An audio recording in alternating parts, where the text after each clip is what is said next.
प्रिय दर्शकों, एक बार आपका स्वागत करता हूं मैं हूं सैयद आइनुल हबीब, आज का यस। संचालक, इस कार्यक्रम का संचालक जिसका नाम है अनंत जीवन यीशु मसीह के साथ। जी हाँ, यीशु मसीह के साथ अनंत जीवन।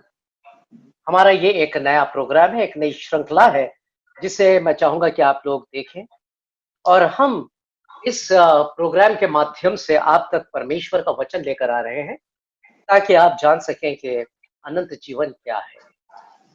वैसे तो हम जानते हैं कि जीवन एक बड़ी अमूल्य चीज है। जीवन के लिए इंसान कुछ भी करता है, जीने के लिए इंसान को क्या क्या नहीं करना पड़ता है। लोग गलत काम भी कर बैठते हैं जीने के लिए, लेकिन हमें समझना है कि अनंत जीवन क्या है, क्योंकि ये जो जीवन है, ये जो जिंदगी हमारी कुछ ही समय की है, एक लम्हा है जो गुजर जाएगा। लेकिन जो अनंत काल का जीवन है, अनंत जीवन जिसकी हम बात करते हैं, वो हमेशा हमेशा और हमेशा के लिए है, जिसका कोई अंत नहीं। और इसमें मेरे साथ आज एक बहुत ही मेरे प्रिय मित्र शामिल हैं, ताकि हम इस पे कुछ चर्चा करें परमेश्वर के वचन को लेकर। और मैं मिलवाना चाहूंगा आपको हमारे प्रिय मित्र से। आप हैं पास्टर गैरी मेंडिस, जो मुंबई से हैं। हाय। हाय। हेलो, कैसे हैं पास्टर साहब? ठीक हूँ, गॉड्स मर्सी, बहुत अच्छा हूँ मैं। आप कैसे क्या हो? लग रहा है आपके चेहरे से, आपकी मुस्कान से। खुदा हमेशा आपको इसी तरह से हंसी देता रहे, आपके चेहरे पे यही मुस्कान हमेशा बनी रहे और आपके चेहरे से नूर जो है वो टपकता रहे। हम शुक्रिया। बहुत पुराने दोस्त हैं, बड़े पुराने मित्र हैं, जैसा कि मैं अक्सर कहता हूँ जब भी हम मुलाकात करते हैं। हमारे अंदर बहुत प्यार है, मोहब्बत है, इस तरह से जैसे कि खुदा ने हमारी रूहों को बांध के रखा है, यस। और खुदा इसी तरह हमारी रूहों को बांध के रखे। तो हाँ। हम इस कार्यक्रम को आगे लेकर चलते हैं पास्टर साहब। Yes sir. हाँ। हमने देखा है कि जीवन की जहां बात आती है, और आज जो हमारा माहौल है, हम देखते हैं कि लोग परेशान हाल हैं, अपनी जिंदगी के लिए लोग जूझ रहे हैं। हर जगह, हर तरफ हम देखते हैं शहर शहर बंद है, एक सन्नाटा सा छाया हुआ है। लोगों के घरों में आप अगर जाएंगे तो आपको अंदर आने नहीं देंगे। वो लोग जो किसी जमाने में आपके लिए दरवाजे खोल दिया करते थे, आज वो आपसे मिलने को तैयार नहीं है, क्योंकि डर है, खौफ है जीवन से हाथ धो देने का। लेकिन हम जानते हैं कि जीवन जो है वो बहुत ही अनमोल चीज है। जी हाँ, इसे हम इतनी आसानी से खो नहीं सकते।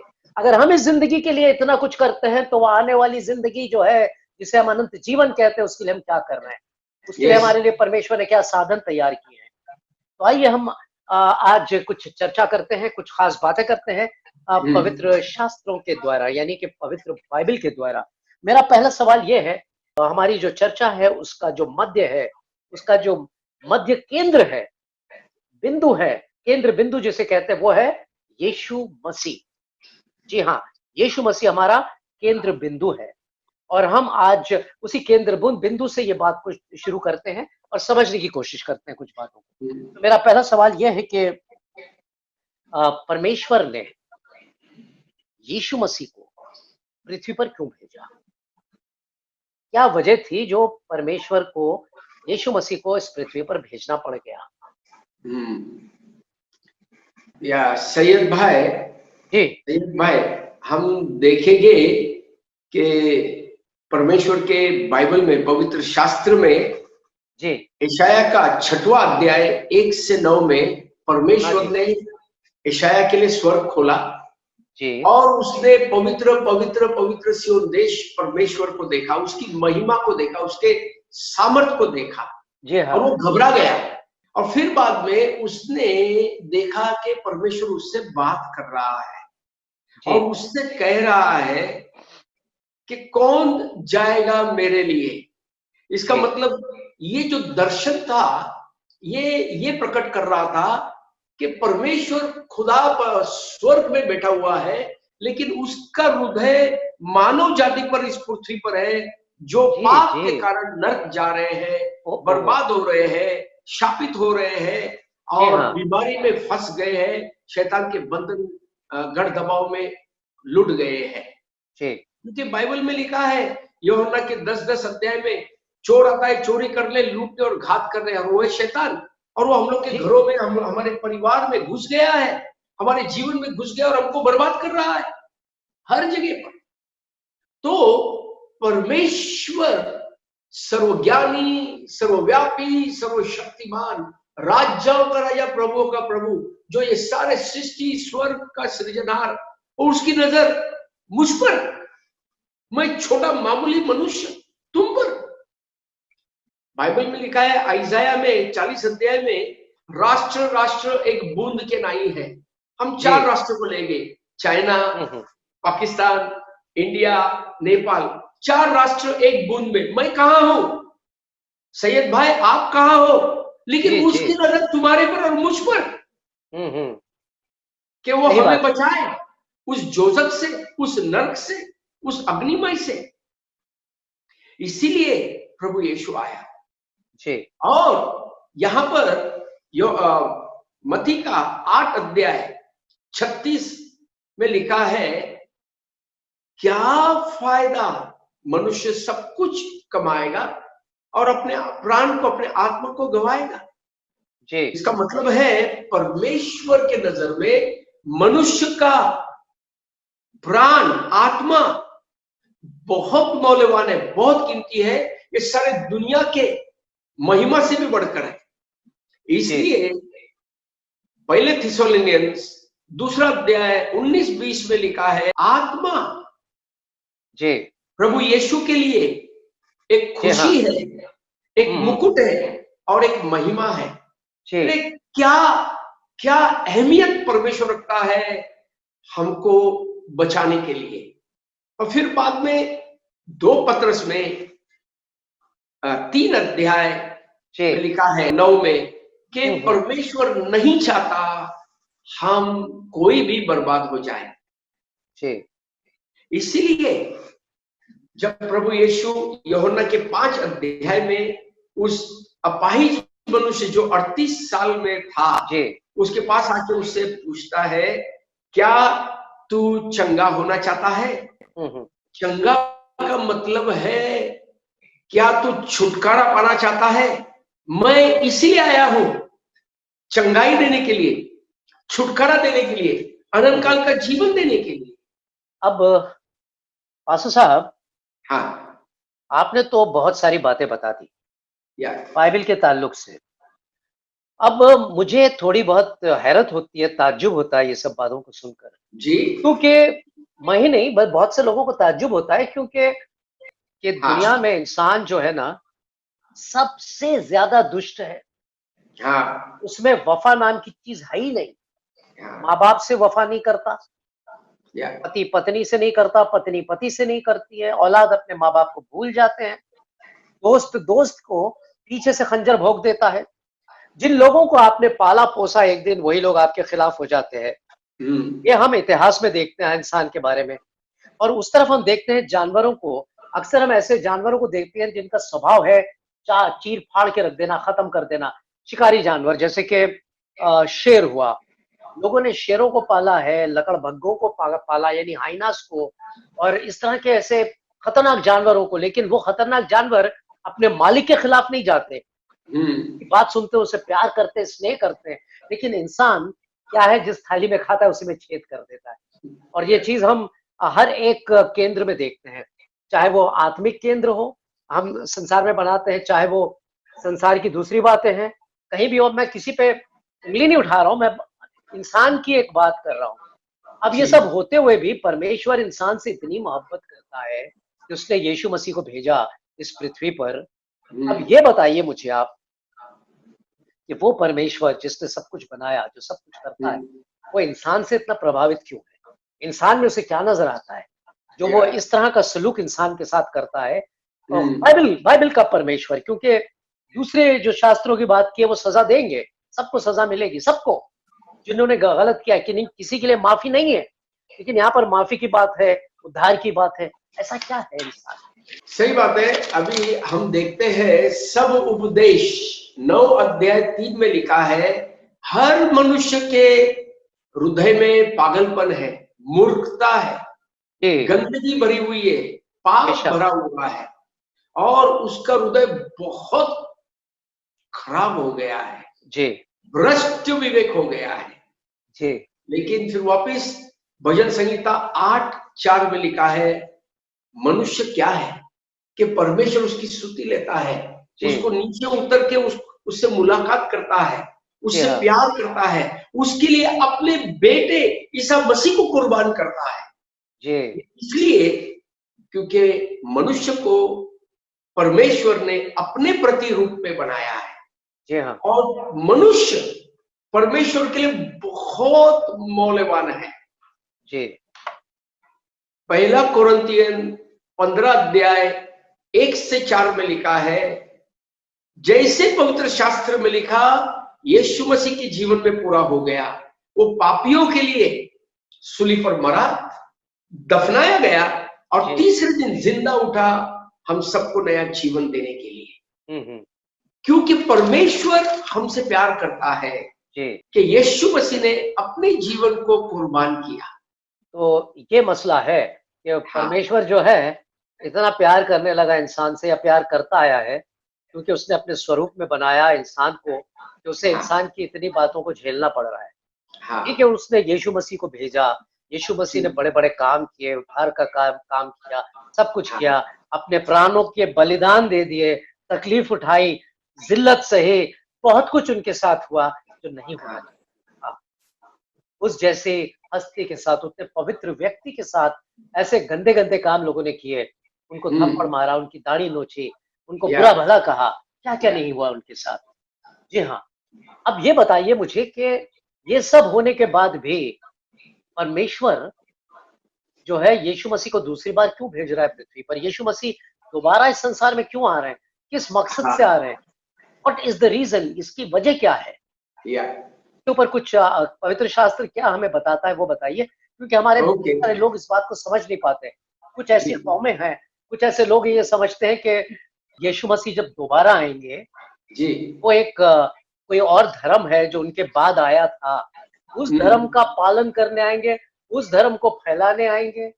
और वो लोग जो यीशु मसीह को परमेश्वर का पुत्र कहते हैं, उनको सज़ा देने आएँगे। तो इस तरह की भी कुछ प्रथाएँ हैं, कुछ बातें हैं। तो मैं चाहूँगा हाँ, कि आप बताएँ कि दरअसल यीशु मसीह दोबारा किस लिए आ रहे हैं? सैयद भाई, जी, पुराने करार में भविष्यवक्ताओं ने जी। भविष्यवाणी 3,000 के ऊपर दी और 3000 भविष्यद्वाणियाँ। 3,000 के ओहो! ऊपर भविष्यवाणी दी, जी, जी, सिर्फ जी, जी। एक सिर्फ एक शख्स के बारे में जो जी, इस धरती पर मसीहा बनने वाला है। जी। और वो 300 भविष्यवाणी हूबहू वचन वचन पूरा हो गया यीशु जी हाँ, मसीह में। ओके। पहली बात। हाँ, हाँ। दूसरी बात, प्रभु यीशु आया मानव जाति को बचाने के लिए, जी। क्योंकि पिता परमेश्वर मनुष्य से प्यार करता है। हुँ।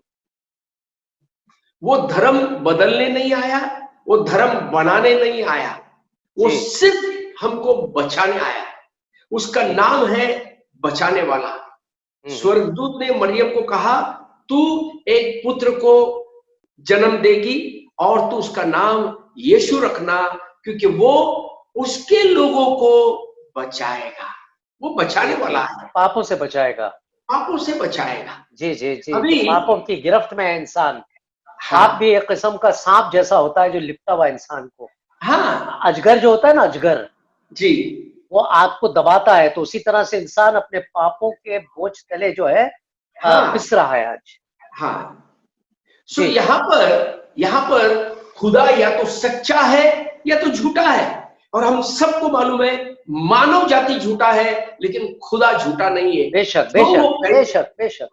जो वो कहता है वो करता है, क्योंकि जी हाँ, उसमें सामर्थ है। वो उसमें कोई दो सर्वज्ञानी राय है, नहीं है। बिल्कुल, बिल्कुल सही, बिल्कुल सर्वव्यापी है, सही। जी, सर्वशक्तिमान है, सही दुनिया बात। का सृजनहार है। जी हाँ, और उसने जो भी भविष्यवाणी कही परमेश्वर के पवित्र शास्त्र में, बाइबल में, वो पूरी हो गई है। बेशक। वाह, वाह! क्या बात है। बहुत अच्छी बात। आइए देखते हैं मत्ती 24 में जी, यीशु मसीह ने खुद ने भविष्यवाणी की।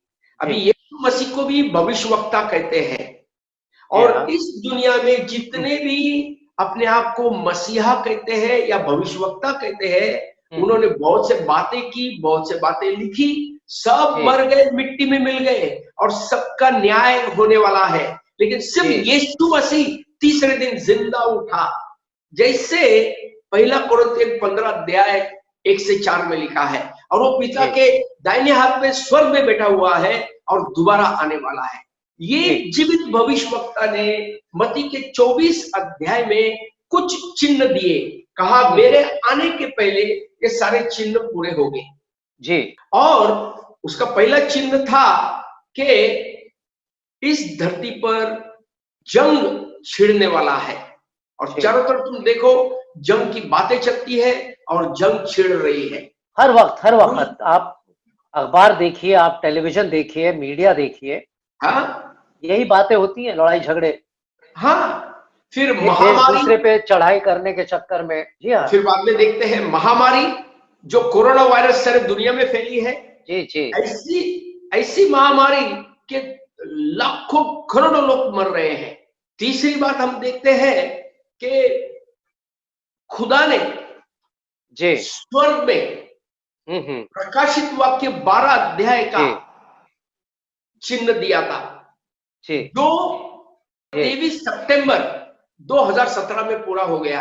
आप गूगल जी। में चेक करो, ये आपको सब मिलेगा। जी हाँ। यीशु मसीह ने कहा भूकंप होगा, चारों तरफ हम भूकंप देखते हैं, अकाल जी। जी। दुष्काल होगा, चारों तरफ हम देखते हैं, बिल्कुल और बिल्कुल। वाद विवाद होगा, मसीह लोगों को सताव होगा, वो पूरा हो रहा है। उसने कहा जी। चारों दुनिया में सुसमाचार फैलेगा, वो भी जी। पूरा हो रहा है। इज़राइल एक नया वापस दोबारा राष्ट्र होने वाला है। जी। जी। 1948 में इज़राइल एक जी राष्ट्र हाँ, बन गया। इज़राइल जीती जागती निशानी है, इसको तो कोई इनकार कर नहीं सकता इन बातों से। हाँ हाँ, बिल्कुल। तो ये सारी भविष्यवाणी जो यीशु मसीह जी। जीवित जी। भविष्यवक्ता ने की, वो पूरी हो गई है। जी हाँ, यहाँ तो क्या है, कहते हैं ना, मल्टीपल प्रोफेसीज, यानी एक या दो नहीं, लेकिन कई गणित जो होती है मैथमेटिक्स का, कई गुना हाँ वो भविष्यवाणियों को किया गया है, ये यस बताने के लिए कि एक या दो नहीं, हाँ सिलसिलेवार हाँ भविष्यवाणियां चलती आ रही हैं। आपने तो इतनी बहुत सारी बातें दे दी हैं, और आपके पास और भी बहुत सारे सबूत होंगे मेरे को लगता है, लेकिन वक्त की कमी है, तो मैं एक और सवाल करना चाहता हूँ। या दूसरी बार वो आने वाले हैं, पहली बार जब वो आए थे तो वो एक हामला हुई थी लड़की जो कि गर्भवती होती है, कौन, एक कुंवारी कुंवारी हाँ मरियम जो है वो गर्भवती होती है, हामिला होती है, और हाँ बच्चा जनती है यीशु मसीह। तो क्या दोबारा भी यीशु मसीह का जन्म इसी प्रकार से होगा, जिसे हम कहते हैं दूसरा जन्म जो लेंगे वो, तो क्या इसी प्रकार से होगा, क्या बिल्कुल होगा उस नहीं, वक्त? बिल्कुल नहीं। ये जो कुछ लोग कहते हैं वो दोबारा आएगा, एक दूसरे धर्म को वो करेगा, शादी करेगा, बच्चा पैदा, ये सब फसाऊ और झूठी और शैतानी बातें हैं। ईसा मसीह एक बार आया मानव जाति को उद्धार देने के लिए, अब जी। दोबारा आने वाला है शैतान पर न्याय करने के लिए। जी। आप देखिएगा प्रकाशित वाक्य प्रकटीकरण में लिखा है 5वां अध्याय, परमेश्वर सिंहासन पर बैठा है और उसके हाथ में सिंहासन पर गुंडाली बैठा है। जी। उसके हाथ में गुंडाली है, जी। और कोई भी वो गुंडाली को खोल नहीं सकता। हम्म। और ये दर्शन यूहन्ना ने स्वर्ग में देखा, उसको उठा लिया गया था जी। स्वर्ग जी। में देखने के लिए दर्शन। आत्मा में देखा उसने वो सारा दर्शन। यस, और फिर बाद में यीशु मसीह जो परमेश्वर का मेमना खड़ा हो गया जी। और उस गुंडाली को अपने हाथ में लिया जी। और उसको खोल दिया। उस गुंडाली में क्या लिखा था? मानव जाति का उद्धार। जी। उस गुंडाली में लिखा था जो इस धरती पे मनुष्य को बचाने आएगा, वो मनुष्य बन के इस शैतान को, जो ये जग का परमेश्वर, उसे खत्म करेगा और उस पर न्याय लाएगा। जी हाँ। सो 2000 साल पहले यीशु मसीह एक मनुष्य बन के आया। और मैं भी आपको 5, 6, 7 भविष्यवाणियां बताता हूं जो उसकी बताइए, जरूर बताइए। पूरी हो गई, जो दूसरे कोई भी मसीहा में या कोई भी भविष्यवक्ता में नहीं पूरी हुई है। जी। पहले तो उस भविष्यवाणी में लिखा है परमेश्वर मनुष्य बनेगा, जी। तो मत्ती का पहला अध्याय 21 से 23 में लिखा है, स्वर्गदूत ने मरियम को कहा, तू गर्भवती होगी और तू एक पुत्र को जन्मेगी और तू उसका नाम यीशु रखना। और ये भविष्यवाणी पूरी हो गई जो पुराने करार में लिखा था, इमैनुअल, परमेश्वर हमारे साथ। जी। दूसरी भविष्यवाणी, यीशु मसीह बेथलेहम में जन्म लेगा, वो भी पूरा हो गया। बेशक। तीसरी भविष्यवाणी, यीशु मसीह निष्कलंक निष्पाप होगा। इब्रानी का 9 अध्याय 14 में लिखा है, वो अर्पण हुआ, मन भाने वाला अर्पण, निष्कलंक निष्पाप और परिपूर्ण पवित्र। चौथा, वो पापियों के लिए सूली पर मरेगा। यीशु मसीह पापियों के लिए सूली पर मरा, जैसे पहला कुरिन्थियन 15 अध्याय 1 से 4 में लिखा है। पांचवी भविष्यवाणी, वो तीसरे दिन जिंदा उठेगा, वो भी भविष्यवाणी पहला कुरिन्थियन 15 अध्याय 1 से 4 में लिखा है। वो जिंदा हुआ हमको जीवन देने के लिए। छठवां भविष्यवाणी, वो हमको पवित्र आत्मा देने वाला है ताकि हम पवित्र जीवन बिताए, हम शैतान पर विजय पाए और हम आज्ञाकारी पुत्र और पुत्रियां परमेश्वर के लिए बने। सही बात है जी। 6 भविष्यवाणी पूरी हो गई है, एक आखिरी भविष्यवाणी बाकी है जो वापिस आने वाला है। अब सैयद भाई, मैं आपसे पूछता हूं, जो सारी 300 भविष्यवाणियां हूबहू पूरी यीशु मसीह में हुई, जो 3000 के ऊपर भविष्यवाणियां जो यीशु मसीह में पूरी हुई, तो क्या ये एक भविष्यवाणी पूरी नहीं होगी? जरूर होगी। नहीं होगी, बिल्कुल होनी है, जरूर होगी, क्योंकि मत्ती के 24 अध्याय 35 में लिखा है, स्वर्ग और पृथ्वी टल जाएगा लेकिन मेरा वचन कभी नहीं टलेगा। और परमेश्वर झूठा नहीं है, वो जो कहता है वो करता है। जैसे कि हर एक कहानी का एक अंत होता है जी। हर चीज जो पृथ्वी पे आई है उसका एक अंत होता है, फिनाले जिसे कहते हैं हम अंग्रेजी में, फिनाले। तो फिनाले वही है यीशु मसीह का आगमन, दूसरा आगमन, तो वही फिनाले है। पुनरागमन जिसे हम कहते हैं हिंदी में, दैट इज द फिनाले, यानी मानव जाति के इतिहास का जो फिनाले है, वहां पर जाके पूरा होने वाला है। लेकिन साहब, एक और सवाल हमारे सामने आ रहा है। ये सवाल ये है कि बहुत से लोग ये मानते हैं, और खासतौर से एक प्रथा शुरू हुई थी यीशु मसीह के तकरीबन 100 साल, 150, 200 साल बाद कुछ लोग आए थे और उन्होंने ये फैलाना शुरू किया था अफवाह कि यीशु मसीह के जो चेले थे वो दरअसल उनकी बॉडी को, उनके शरीर को, जो देह था उसे उठा के ले गए थे, छुपा लिया था और ये कहा था कि वो जिंदा हो गए। और दूसरी प्रथा यह है कि यीशु मसीह जब क्रूस पर थे तो वो बेहोश हो गए थे, कोमा में चले गए थे। कोमा, स्वून थ्योरी बोलते हैं उसको। ये बड़ी अजीब और गरीब थ्योरी है जो भी लेकर आया है। जी हाँ, वो आदमी मेरे को लगता है स्वून हो गया होगा। खैर, स्वून थ्योरी जो आई थी उसके लिहाज से यीशु मसीह कोमा में चले गए थे, फिर 3 दिन के बाद उनको होश आया और फिर वो वहां से चले गए। और कुछ लोग ये भी मानते हैं कि वो भारत में, हमारे देश में आए थे, जब वो कश्मीर में उनका वो भी है, क्या कहते हैं, कब्र है, मजार है उनका। अजीब और गरीब चीजें हैं इन सब चीजों को लेकर। लेकिन मैं चाहता हूं कि आप एक पुख्ता बात बताएं कि ये बात हुई थी, क्योंकि हमारे पास 2 मिनट बाकी हैं इस एपिसोड को खत्म करने के लिए। मैं चाहता हूँ 2 मिनट में यू वाइंड इट अप। मैं आपको 3 बातें बताता हूँ। पहले तो ईसा मसीह ने खुद ने कहा था कि मैं मरने वाला हूँ और मैं तीसरे दिन जिंदा उठने वाला हूँ। वो यूहन्ना के पहले अध्याय में उसने पूरा किया, ढा दूंगा इस मंदिर को और तीसरे दिन खड़ा करूंगा, और उसने उसको साबित किया। जी जी। दूसरा, प्रेरितों के काम 2 अध्याय में लिखा है, परमेश्वर ने ईसा मसीह को मृत्यु से जिलाया।